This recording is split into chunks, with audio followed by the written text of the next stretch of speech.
इंदौर में कर्मचारी भविष्य निधि संगठन ने आज प्रेस कॉन्फ्रेंस कर 3 बड़े मुद्दों प्रधानमंत्री विकसित भारत रोजगार योजना, एम्प्लॉयज एनरोलमेंट कैंपेन 2025 और 21 नवंबर से लागू होने वाली 4 श्रम संहिताओं पर महत्वपूर्ण जानकारी साझा की।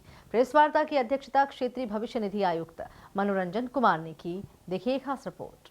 इंदौर में क्षेत्रीय भविष्य निधि संगठन के अध्यक्ष मनोरंजन कुमार ने प्रेस कॉन्फ्रेंस आयोजित कर रोजगार बढ़ाने और श्रम सुधारों से जुड़े केंद्र सरकार के बड़े कदमों की जानकारी दी। सबसे पहले प्रधानमंत्री विकसित भारत रोजगार योजना पर प्रकाश डाला गया। ये योजना देश की आत्मनिर्भरता और रोजगार सृजन को बढ़ावा देने पर केंद्रित है।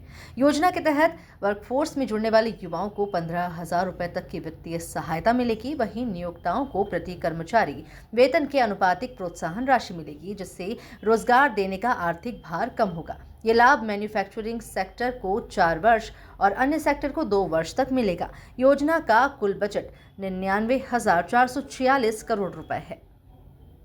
वो मैटर ऑफ डिस्कशन है आप लोगों के साथ। तो फर्स्ट जो स्टार्ट हुआ था प्राइम मिनिस्टर विकसित भारत योजना, विकसित भारत रोजगार योजना, PMVBRY, ठीक। वो एक तरीके का इंसेंटिव स्कीम है एम्प्लॉयमेंट जनरेट करने का और इंडस्ट्री को बढ़ावा देने का, जिसमें है कि एक बेस लाइन है, हर एक कंपनियों को एक दिया गया। उसके ऊपर अगर आप certain number of employees engage करते हैं तो आपको सर्टेन इंसेंटिव दिया जाएगा। उसकी डिटेल्स आपको बता दिया जा चुका है।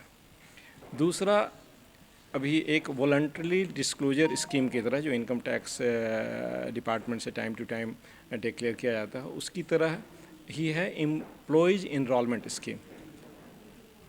इसके तहत क्या है कि जो employees somehow by mistake कह लीजिए या इवन बाई इंटेंशनल छूट गए थे EPF योजना के तहत इनरोल होने में, तो उसमें एक विंडो दिया जा रहा है एम्प्लॉयर्स को कि आप वॉलंटरीली डिस्क्लोज करके उनको इनरोलमेंट करवा दें, और उसमें फिर आपको कुछ इंसेंटिव, मतलब कुछ जो पेनाल्टी है खास करके, वो काफ़ी हद तक वेव कर दिया जा रहा है। एक लमसम 100 रुपीज़ की पेनाल्टी लगा करके और आप उसको डिक्लेयर कर सकते हैं।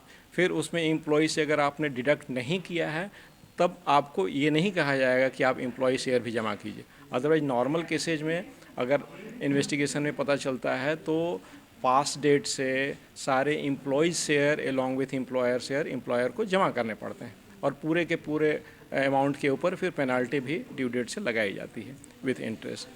तो ये एक सुविधा है। और अभी जो रिसेंट डेवलपमेंट हुआ है जिसमें कि सेंट्रल गवर्नमेंट ने 4 कोड के अंदर सारे के सारे वेजेस जो लॉज हैं, लेबर लॉज, उसको उसमें 4 कोड में उसमें समाहित कर दिया है। तो it's all about simplification of the labour acts, various labour acts, ठीक है। उसके बारे में डिटेल आपको बताया गया है।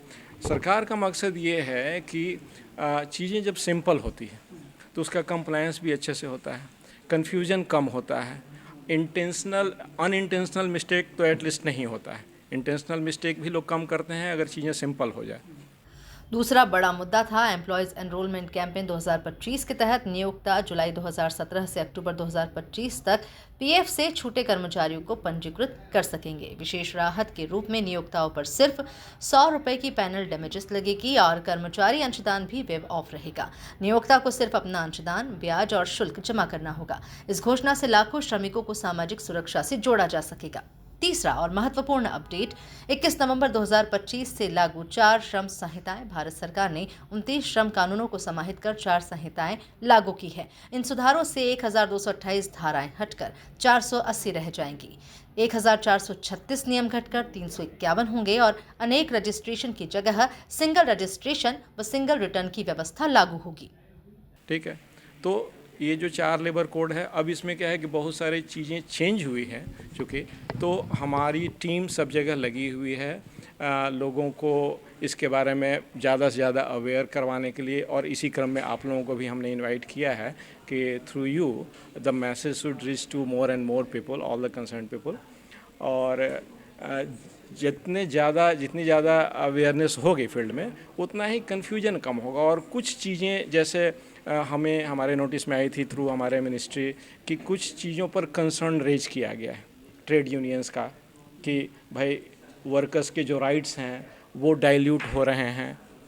अब हम लोगों ने एनालाइज किया है और आप लोगों को भी हम इसके बारे में फर्दर बता सकते हैं कि बहुत सारे जो चीज़ें हैं वो मिसफाउंडेड हैं because of lack of understanding about the code.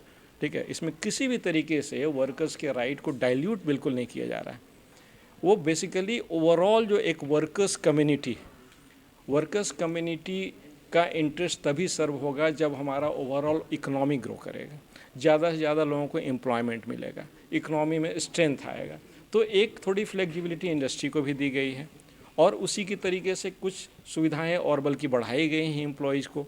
ठीक है, तो राइट्स जो है वो इंटैक्ट है एक तरीके से। अपेरेंटली कहीं कहीं किसी पॉइंट पे ऐसा लग सकता है कि कुछ डाइल्यूशन है, लेकिन ऐसा नहीं है। ओवरऑल उनके लार्जर इंटरेस्ट में ही ये चीज़ें की गई हैं, क्योंकि सरकार कभी ऐसा नहीं कर सकती है कि एम्प्लॉयज़ के राइट्स को किसी भी तरीके से कम कर दे, डाइल्यूट कर दे। प्रेस कॉन्फ्रेंस में कहा गया कि ये संहिताएं देश को वर्ल्ड क्लास लेबर स्टैंडर्ड की ओर ले जाएंगी और उद्योगों के लिए कंप्लायंस आसान बनाएंगी। केंद्र सरकार की ये पहल देश की वर्कफोर्स को सुरक्षित, कुशल और औपचारिक रोजगार से जोड़ने की दिशा में बदलावकारी कदम मानी जा रही है। Bureau report, MP news, Indore.